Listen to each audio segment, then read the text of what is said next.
All right, welcome back to the deep dive. Today we're digging into a piece of hardware that is, well, it's super essential, but I think a lot of people just overlook it. I really do. We're talking about dedicated format processors. Specifically, the Blustream DAC13DB. It's this little box that kind of acts like a diplomat, Yeah. Between modern surround sound and maybe your classic stereo system. It's a diplomat, yeah. Or maybe a bridge, because it solves a really fundamental problem. You might have this fantastic analog stereo amp you've had for years. Right, something you love. Exactly. But your new media player, your TV, it's putting out a 5.1 surround signal. You can't just plug one into the other. You get clipping or lose whole channels of sound. You lose data, yeah.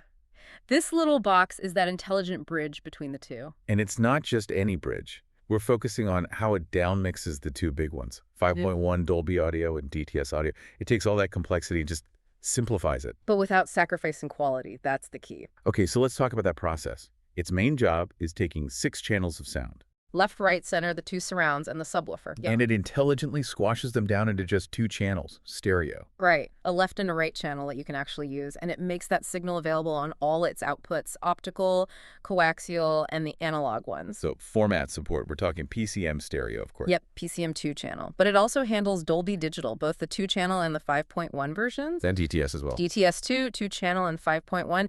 It recognizes basically the whole spectrum of those standards. And here's the thing that really got me. It does all this while supporting signals up to 24-bit. And at sampling rates up to 96 kilohertz, so you're not getting a dumbed-down version. The detail is preserved, even as the format is completely remixed.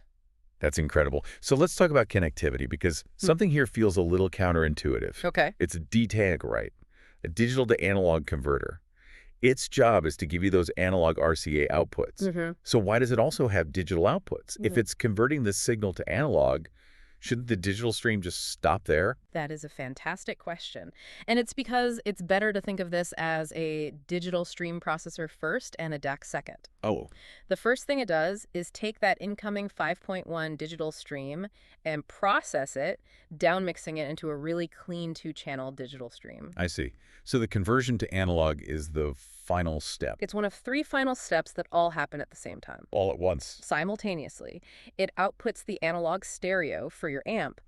And at the exact same time, it sends that brand new 2-channel digital stream out through its coaxial port and its optical port. So you could, run your analog amp and a digital soundbar from the same source at the same time without a splitter. Exactly. You get 2 digital inputs, your optical and coaxial, and then 3 simultaneous outputs. It's all about system integration and flexibility. You don't have to choose a destination for the audio. Not at all. It's built to just slide into any setup, new or old, and bridge that gap between digital codecs and analog gear.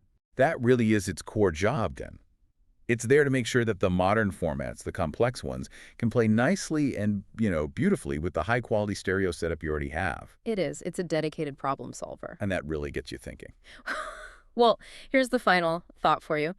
If this one pretty compact device is what it takes to properly streamline 5.1 audio down to clean, high-quality stereo... Without that awful distortion. Right. So if that's the case, what other digital format conflicts in your current setup might be hiding audio quality from you just because you're relying on a TV or a Blu-ray player to do a processing job it was never really designed to do perfectly?